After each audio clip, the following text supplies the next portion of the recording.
Assalamualaikum warahmatullahi wabarakatuh.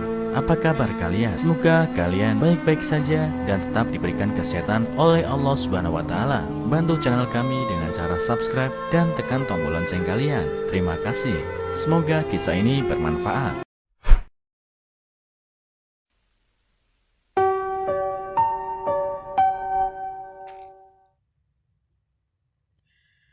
Orang tuanya lebih suka pada adik laki-lakinya. Ibu menangis saat menemukan catatan putrinya. Aku tidak ingin menjadi anakmu di kehidupan mendatang. Ketika ada lebih dari satu anak dalam keluarga, tidak mudah bagi orang tua untuk mencapai keadilan yang sebenarnya. Kebanyakan dari mereka memihak kepada yang lebih muda.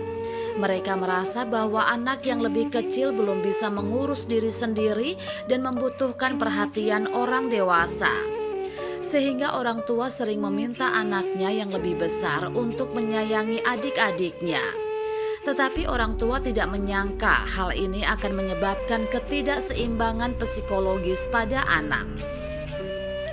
Beberapa waktu yang lalu, seorang ibu secara tidak sengaja melihat buku catatan putri sulungnya yang penuh dengan keluhan terhadapnya, hanya untuk menemukan bahwa dia yang tampaknya masuk akal memiliki banyak keluhan dan rasa sakit yang tersembunyi di dalam hatinya. Menurut Mom and Baby, sang ibu saat ini memiliki seorang putri berusia 7 tahun dan seorang putra berusia 3 tahun. Ketika adik laki-lakinya lahir, putrinya berperilaku sangat bijaksana dan sering berinisiatif untuk menjaga adiknya. Itu membuat sang ibu semakin merasa nyaman dan tanpa sadar dia memusatkan hampir semua perhatiannya pada anak laki-lakinya. Sampai pada suatu waktu adiknya telah merebut mainan kakaknya dan putrinya tidak segera memberikannya kepada adiknya. Dan ketika adiknya memukulnya, putrinya balik memukul adiknya yang membuat sang ibu terkejut. Sang ibu memukul putrinya dan mengatakan, "Adikmu masih kecil.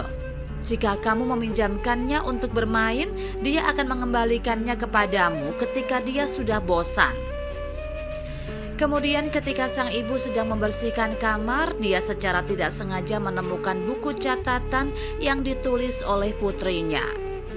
Bunyi dalam catatan itu, "Adikku memukulku. Aku melawan, tetapi kamu memukulku dan memarahiku." Baru kemudian dia menyadari bahwa ada keluhan yang begitu besar di hati putrinya. Dia juga melihat banyak gambar yang membuatnya sedih, seperti salah satu gambar yang menunjukkan bahwa setengah dari hati ibu diberikan kepada ayah, dan separuh lainnya seharusnya dibagikan secara adil kepada kedua anak itu. Tetapi dia hanya mendapat bagian yang sangat kecil. Bahkan dalam teks yang lebih panjang, putrinya menulis suaranya sendiri dengan nada kesal. "Bu, aku tahu kamu tidak mencintaiku sama sekali. Aku sangat membencimu. Aku akan terus dan terus membencimu. Sepanjang hidupku jangan jadi anakmu. Jangan jadi anakmu kalau mati."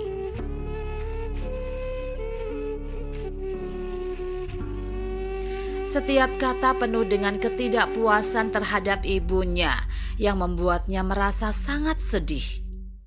Untuk itu, sang ibu akhirnya menyadari bahwa putrinya yang selama ini dia anggap sangat bijaksana juga membutuhkan perhatiannya.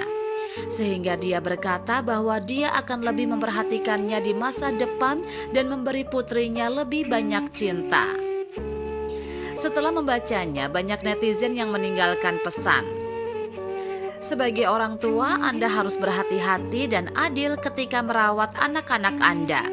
Karena luka yang dia derita sebagai seorang anak kemungkinan akan menjadi bekas yang akan sulit untuk disembuhkan ketika dia tumbuh dewasa." Saya sepenuhnya memahami perasaan putrinya. Suasananya persis sama seperti ketika saya masih kecil. Karena adik laki-laki saya adalah kejutan yang tak terduga. Dan ada perbedaan usia yang besar antara saya dan adik saya. Jadi orang tua saya suka dia sangat banyak.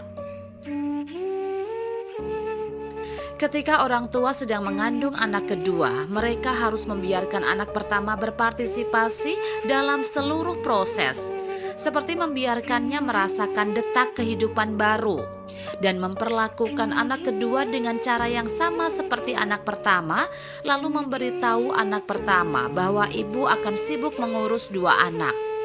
Jika anak pertama bersedia berbagi perawatan dengan adik-adiknya, maka ibu akan punya waktu untuk menemaninya.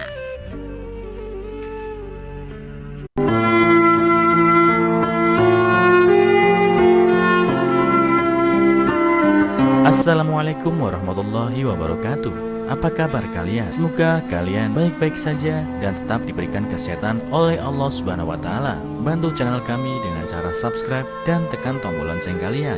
Terima kasih. Semoga kisah ini bermanfaat.